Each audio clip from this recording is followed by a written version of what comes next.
Elle s'est mariée dans les années 2000. Et après 8 ans de mariage déjà, son mari est parti. Brusquement. C'est un coup de la vie qui peut fragiliser tout être humain. Mais aussi, Monsieur le Président, ce qui est vrai et doit être dit également pour vous permettre d'apprécier sa personnalité, c'est que, avec votre autorisation, Monsieur le Président, Monsieur le juge, si vous l'autorisez, elle peut se présenter devant vous, enlever son fouloir, vous allez apprécier les cicatrices qui sont au niveau de sa tête et qui sont la preuve indélébile de son traumatisme crânien lorsqu'elle a fait un accident et qu'elle a perdu connaissance pendant 16 jours. Elle peut le faire, elle peut enlever, vous allez apprécier. Et depuis cet accident, il y a des séquelles qui sont restées. Elle est devenue froide. Les membres de sa famille le disent. Elle est devenue froide de sorte que souvent, elle ne parle même pas. Mais quand vous la poussez dans ses derniers retranchements, elle se fragilise. Et des mots sortent sans même qu'elle ne sache souvent qu'elle utilise des mots grossiers. Justice et gouvernance renforcée. Le procès Hamidou Tiénian et consorts marque un tournant dans la lutte contre la corruption au Burkina Faso. Sous la présidence d'Ibrahim Traoré, le pays s'est engagé dans une réforme profonde pour assainir la gestion publique et rétablir la confiance entre les citoyens et leurs institutions. Ce procès, centré sur le détournement de fonds destinés aux déplacés internes, symbolise la volonté d'assurer justice aux populations les plus vulnérables. Voilà. Monsieur le Président,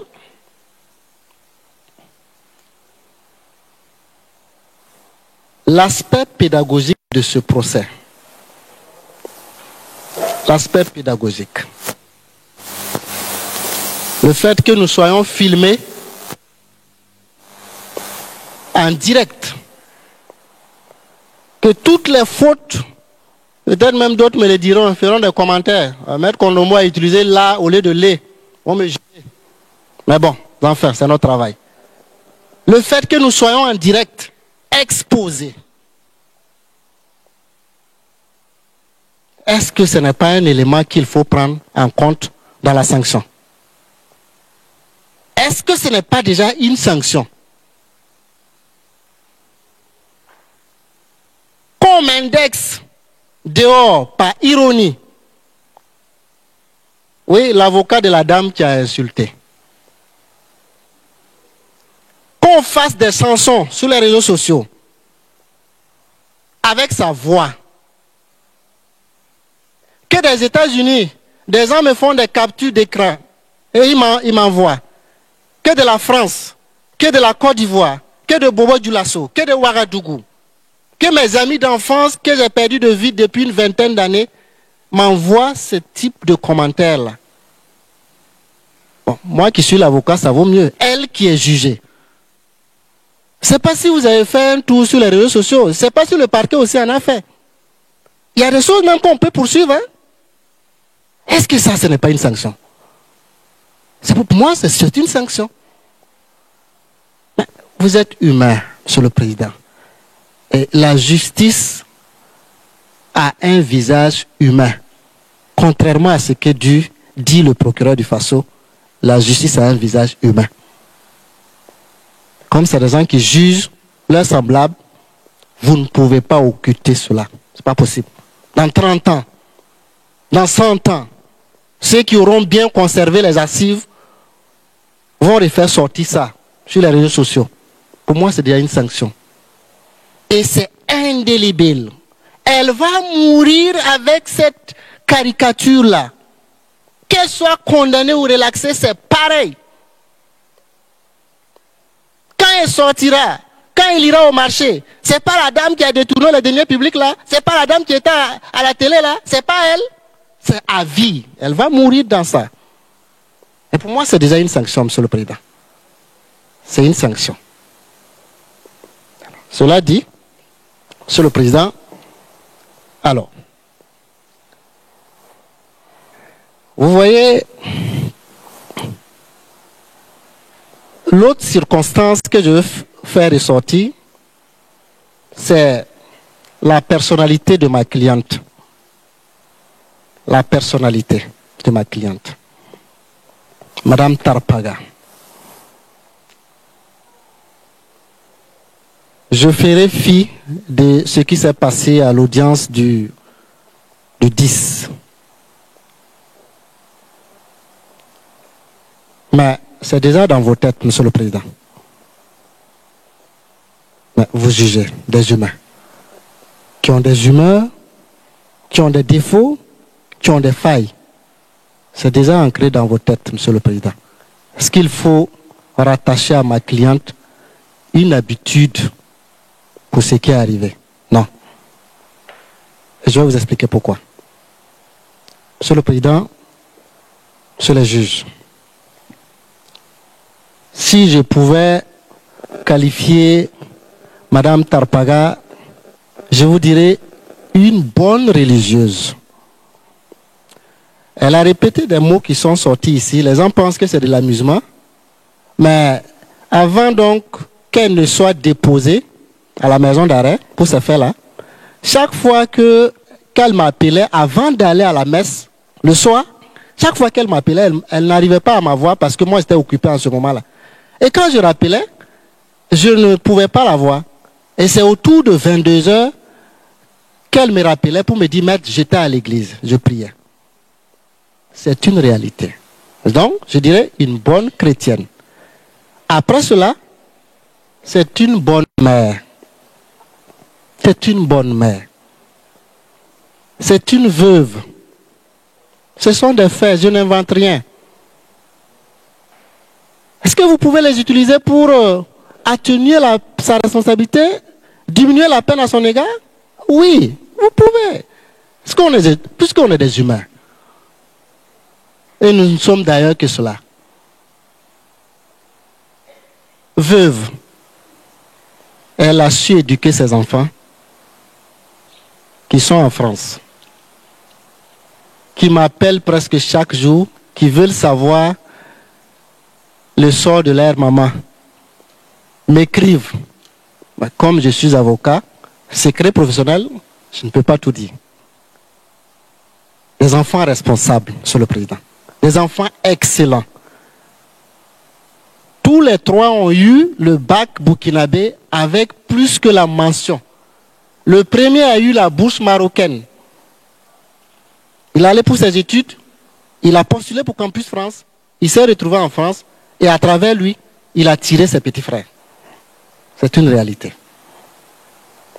Monsieur le Président, les coups de la vie pour imiter ou paraphraser une série ivoirienne, les coups de la vie. Les coups de la vie ont fini par fragiliser cette bonne dame-là. Et quels sont ces coups de la vie-là? Coups de la vie. Perte de son mari alors qu'elle était pleinement dans la vie en 2008. Cela fait 16 ans qu'elle est veuve, qu'elle éduque ses enfants. Ça, c'est un coup terrible de la vie. Elle s'est mariée dans les années 2000. Et après 8 ans de mariage déjà, son mari est parti. Brusquement. C'est un coup de la vie qui peut fragiliser tout être humain. Mais aussi, Monsieur le Président, ce qui est vrai et doit être dit également pour vous permettre d'apprécier sa personnalité, c'est que, avec votre autorisation, Monsieur le Président, Monsieur le juge, si vous l'autorisez, elle peut se présenter devant vous, enlever son fouloir, vous allez apprécier les cicatrices qui sont au niveau de sa tête et qui sont la preuve indélébile de son traumatisme crânien lorsqu'elle a fait un accident et qu'elle a perdu connaissance pendant 16 jours. Elle peut le faire, elle peut enlever, vous allez apprécier. Et depuis cet accident, il y a des séquelles qui sont restées. Elle est devenue froide. Les membres de sa famille le disent. Elle est devenue froide de sorte que souvent, elle ne parle même pas.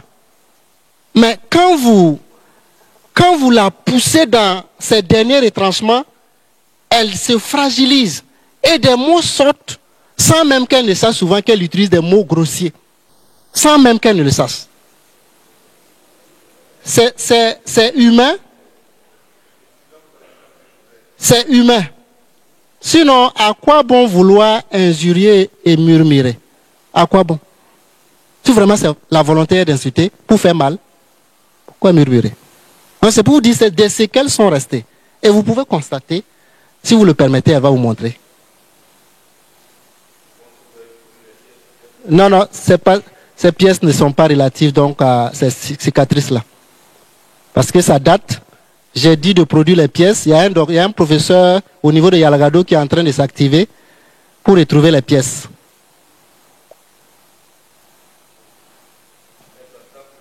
En tant qu'avocat, vous êtes sous serment, on n'a pas de raison de ne pas vous croire. Donc je pense qu'on ne va pas l'exposer à cette scène-là. Merci.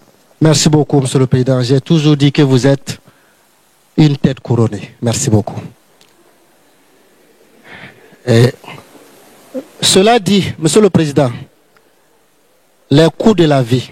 Quand je parle de coûts de la vie, c'est tous ces éléments-là. Une autre circonstance que j'avais sautée. Elle est au ministère depuis 2010. De 2010 à 2017, il n'y avait rien. Il n'y avait rien. 2010 à 2017, aucune trace donc d'éléments infractionnels n'est ressorti dans ce dossier-là, de 2010 à 2017. Il n'y en a pas. Mais avec l'arrivée donc, entre guillemets, de l'enfant terrible, tout a commencé.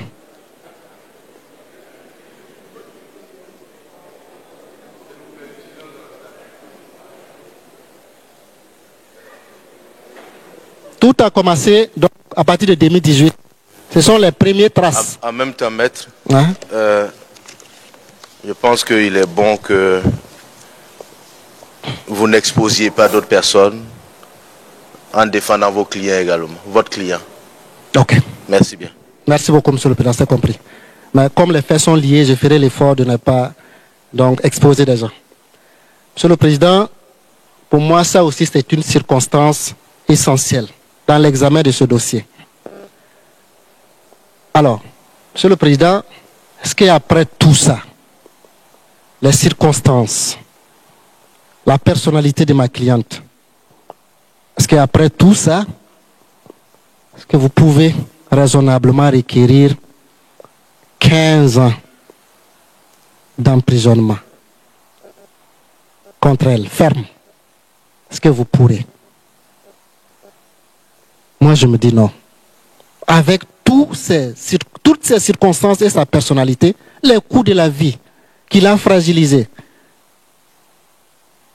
moi, je pense que vous pouvez répartir à l'article 217-4 du Code pénal. Si vous repartez lire les dispositions de cet article-là, vous vous rendrez compte que la loi vous dit, c'est le juge, même lorsque vous avez en face de vous un criminel que vous devez juger, vous devez tenir compte des circonstances du dossier. Et ce qui est criminel, moi le législateur, je vous dis, monsieur le juge, vous pouvez transformer ce qui est criminel en délictuel. Mieux, ce qui est délictuel, vous pouvez transformer en contraventionnel. C'est l'article 217-4 du Code pénal burkinabé qui vous le dit. Et pour moi, dans ce dossier, vous pouvez Vous pouvez donc dire que même si vous pensez que c'est criminel, au regard de ces circonstances et de la personnalité de cette bonne dame-là, vous pouvez transformer ce qui est criminel en délictuel. Et si nous sommes dans le délictuel, alors, bienvenue donc au sursis. Pourquoi je le dis, Monsieur le Président?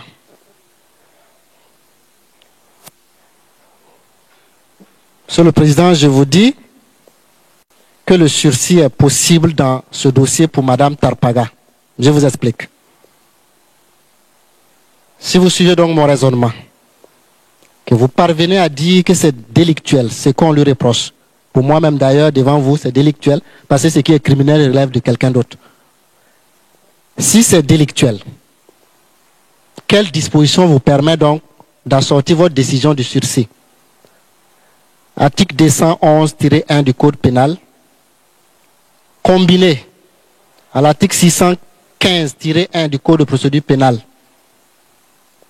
Quand vous conjuguez ces deux dispositions, vous vous rendrez compte que le sursis est permis. Et pourquoi sursis? Voici les conditions. Sursis parce que délinquance primaire. Délinquance primaire. Et la loi vous dit, lorsqu'une personne comparaît devant vous pour la première fois, cette personne peut bénéficier du sursis. Ça, c'est légal. Aussi, comme le but de la sanction, c'est de permettre à la personne de s'amender également. C'est l'un des objectifs donc de la peine.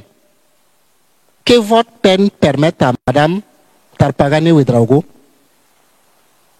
en plus de l'amendement déjà constaté à l'audience ici, en plus des regrets à ma suite, puisqu'elle viendra vous le dire, vous pouvez encore lui permettre à travers la peine à prononcer là, de s'amender. Vous pouvez. Mais on va me dire oui, mais il y a un préjudice énorme. Oui, préjudice de l'État burkinabé. Monsieur le Président, elle fait partie des personnes qui ont payé. Vous verrez ça dans les PV. Elle a payé. Vous voyez, en enquête préliminaire, on lui a dit qu'elle devait une somme cumulée. Ils avaient fait les calculs. Puisque le véhicule a été retiré entre ses mains. Le véhicule coûte 14 millions. Ça a été retiré. Puisque ça aussi, ça faisait partie donc du quantum du détournement qui a été fait. Ça faisait partie. Et si le véhicule de 14 millions est retiré, l'État burkinabé pourrait revendre ou utiliser même ce véhicule à ses propres fins. Donc pour moi, voici une partie de la réparation. Outre cela, elle a payé la somme de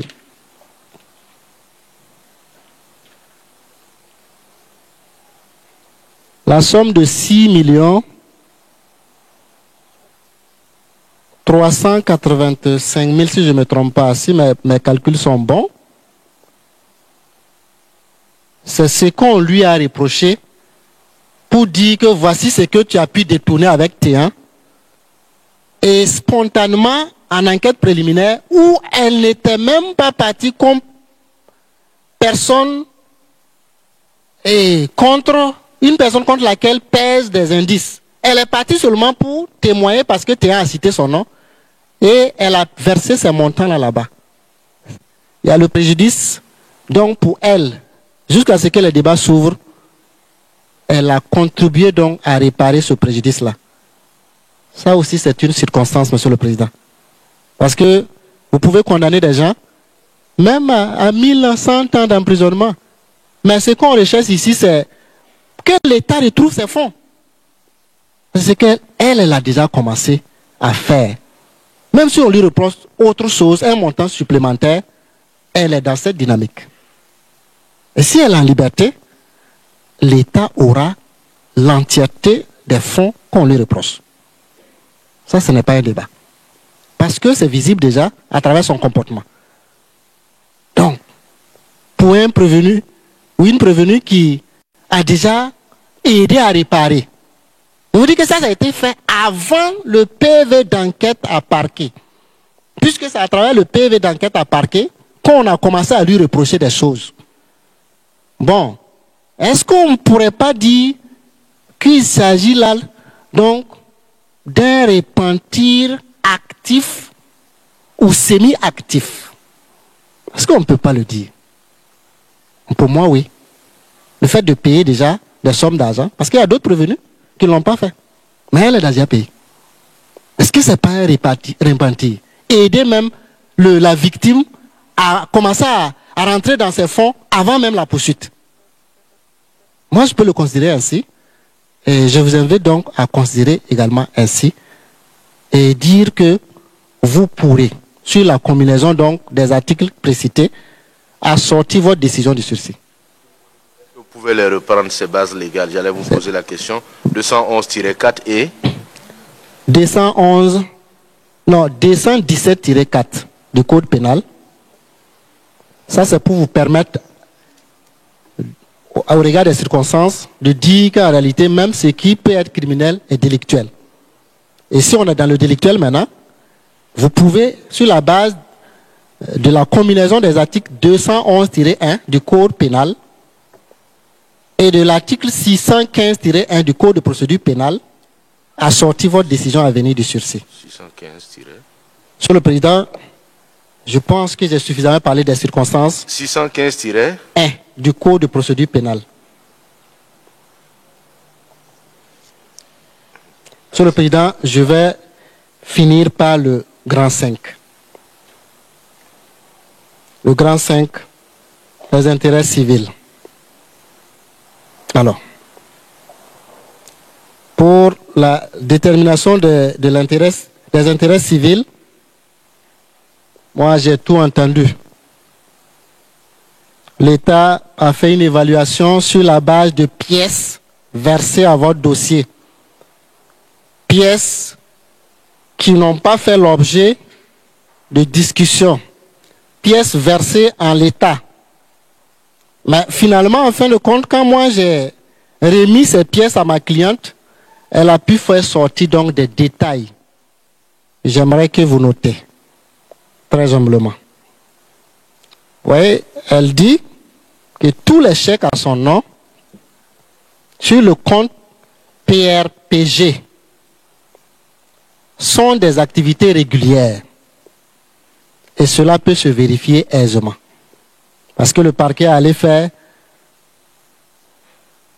un décompte. Bon, disons, ils sont allés cumuler des choses pour venir vous dire que finalement, elle doit, disons, l'infraction porte sur la somme de 95 millions et quelques, ce qui n'est pas avéré. Et vous pouvez, lorsque vous allez examiner les relevés de comptes qui sont produits, interroger donc le compte PRPG. Voilà. Elle dit que c'était pour des activités régulières, notamment des missions de formation, d'évaluation du budget programme, voilà, du Premier ministère, du PDF et du PSC, du PES. C'est ce qu'elle a expliqué en tout cas. Elle dit également, parce que le parquet est revenu, l'État également est revenu pour dire que M. Ouedraogo Salifou a eu, en tout cas a touché des fonds sur le compte géré par Mme Tarpagane Ouedraogo Petroni. Ce qui est vrai. Salif a touché. Ouedraogo Salifou a touché des... Mais ce qu'on ne vous a pas dit, c'est que ce sont des activités régulières. Elle vous explique qu'il y a un virement, il y a eu un virement en 2021 d'un montant de 758 978 500 et 1 milliard de francs CFA. Hier, Camille a dit ici. Hein. Voilà. D'autres DGF ont dit effectivement qu'il y a eu des fonds qui ont été virés sur ces comptes-là. Et c'était pour la manutention. Et pour la manutention, qui est au niveau du qu'on a su pour justement toucher ces chèques-là, c'est M. Ouedraogo Salif. Sauf à démontrer que Ouedraogo Salif a fabriqué des pièces pour venir prendre des fonds sur ce compte-là. On ne peut pas déduire que tout ce que Ouedraogo Salif a touché sur ce compte-là, c'était irrégulier. Ce n'est pas possible. Donc, vous tiendrez compte également de cela. Et donc, ce sont les chèques qui étaient co-signés par les DAF, Konaté Zulkofi, Madame Palkouda, voilà. Les chèques qui sont sortis, dont les montants sont sortis sur son compte-là, vous pouvez vérifier cela sur les comptes. Et les pièces sont disponibles. Voilà. Également, en 2024, il y a eu un virement de 11 milliards 333 millions 448 500 francs CFA du PAM, PV. Voilà. Et donc, une partie était destinée donc à l'acquisition de vivres et à la manutention sur son compte. Mais vous verrez même que des débats ici, il s'est avéré que les contrôleurs sont passés contrôler les comptes de Mme Tarpaga, c'était régulier. Voilà, donc ces fonds-là, il ne faut pas les confondre pour aller faire des cumuls pour dire que c'est irrégulier ou non. Aucune pièce n'a été versée ici pour prouver cela. Donc, que vous ne tenez pas compte donc, de tous ces montants. Et finalement, même ce que Baïlou a pris, ce sont des frais liés au carburant. C'est-à-dire qu'à une mission, au lieu d'endosser le chèque au nom de... pour qu'elle parte, non, c'est ceux qui partent à la mission là, qui partent toucher le chèque et puis ils partent maintenant pour tous ceux qui sont partis payer. Alors, je pense que beaucoup dans cette salle ont déjà participé à des missions et les gens viennent souvent avec de l'argent payé par biétage. Voilà. C'est comme ça que ça s'est passé. C'est pas autre chose. Pour ce qui concerne donc les fonds qui ont été touchés par Baïlou. Voilà. Donc, si vous tenez compte donc de tout cela, voilà, Baïlou là, pour Baïlou, c'est 14 millions 640 000 francs CFA. Voilà. Le parquet, tant le parquet que l'État burkinabé, ils ont mis ça dans le décompte pour pouvoir dire que Madame Tarpaga doit 95 millions 360 000 francs CFA, ce qui n'est pas vrai. Voilà. Donc, pour le reste, voilà, ce sont des activités licites qui sont vérifiées dans son compte. Maintenant, si vous appréciez tout ça, sur les intérêts civils, elle doit combien? Est-ce ce pourquoi elle est poursuivie ou c'est d'autres montants? Vous déterminez ces montants-là comment, Monsieur le Président, estimé juge?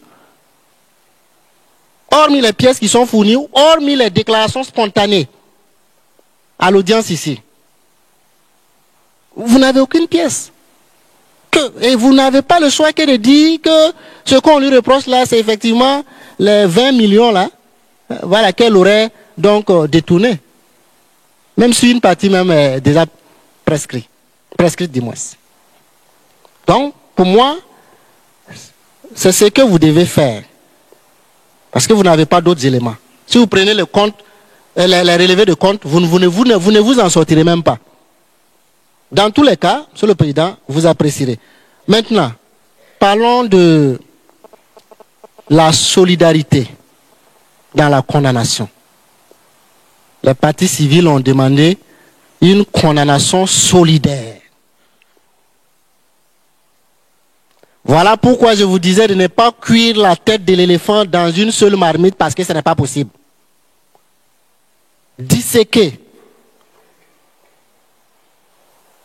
Disséquer parce que lorsque Téyan faisait ce deal, entre guillemets, avec Madame Tarpaga, aucun des autres prévenus n'était au courant. Donc s'il y a une solidarité, c'est le quantum qu'elle a bénéficié et dont elle savait que c'était une infraction là, c'est ce quantum-là, on doit se limiter à là. Ou dire que si peut-être solidarité il y a, c'est entre Dame Tarpaga Ouedraogo Petroni et Téyan. Elle ne veut pas venir dire que Téyan qui dit qu'il a détourné 1,8 milliard en 2024 et que c'était avec Yekami qui est au courant avec d'autres personnes, qu'on ne prenne pas la bonne dame là, elle est liée à ces infractions-là. Non. Donc, la solidarité qui doit exister, c'est pour ce pourquoi elle était au courant. Voilà. C'est ce pourquoi elle était au courant. C'est pas autre chose. Et si vous dites cela, peut-être que si solidarité il y a, c'est entre les deux. C'est pas entre tout le monde. Vous ne pouvez pas venir me dire de porter une responsabilité qui n'est pas la mienne. Non. Voilà. Et pour terminer, Monsieur le Président, vous voyez le calcul de l'amende. Le parquet a dit que la loi dit que vous devez. L'amende, c'est le triple. Non, la loi dit que vous pouvez aller jusqu'au triple. Vous pouvez, en fonction des cas. Parce qu'il ne faut pas condamner pour condamner. Condamner au moins, frapper la poche du délinquant, mais permettez à ce délinquant-là de pouvoir payer. On dit non, une amende de 120 millions, une amende de... Bon, elle paye ça comment? Elle paye ça comment? Donc, Monsieur le Président, voici ce que j'avais donc à proposer pour la défense de ma cliente. Mais avant de terminer, j'aimerais que lorsque vous rentrerez en voie de délibération, que vous ayez à l'esprit que vous jugez des humains. Vous jugez des humains et en tant qu'humain, nul n'est infaillible. Nul. Personne. Monsieur le Président, j'ai déjà défendu des magistrats. J'ai défendu des commissaires. J'ai défendu des militaires. J'ai défendu, si vous voulez, toute la classe de la société burkinabé, de ma jeune carrière. Et j'ai compris que lorsqu'on comparait à la barre, quelle que soit sa qualité, on est fragile. On est fragile. Et même ce qu'on dit, on pense que on le dit bien, alors qu'on peut choquer à travers ce qu'on dit. Donc, je vous invite de porter votre casquette d'humain pour juger ce dossier. Et vous êtes des juges indépendants.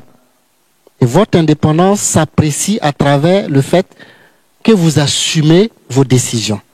Et assumer sa décision, ce n'est pas se laisser influencer par l'opinion.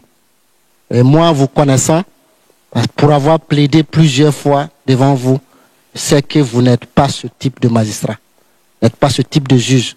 Et l'opinion est ce qu'elle est, mais vous restez juge. Et un juge, ça s'assume. J'ai plaidé, je vous remercie. Et n'oubliez pas, aimez, partagez cette vidéo et abonnez-vous à notre chaîne Afrique en question pour continuer à explorer ensemble les vérités qui façonnent l'avenir de notre continent. Chaque geste compte pour faire avancer le débat. À très bientôt pour de nouvelles révélations.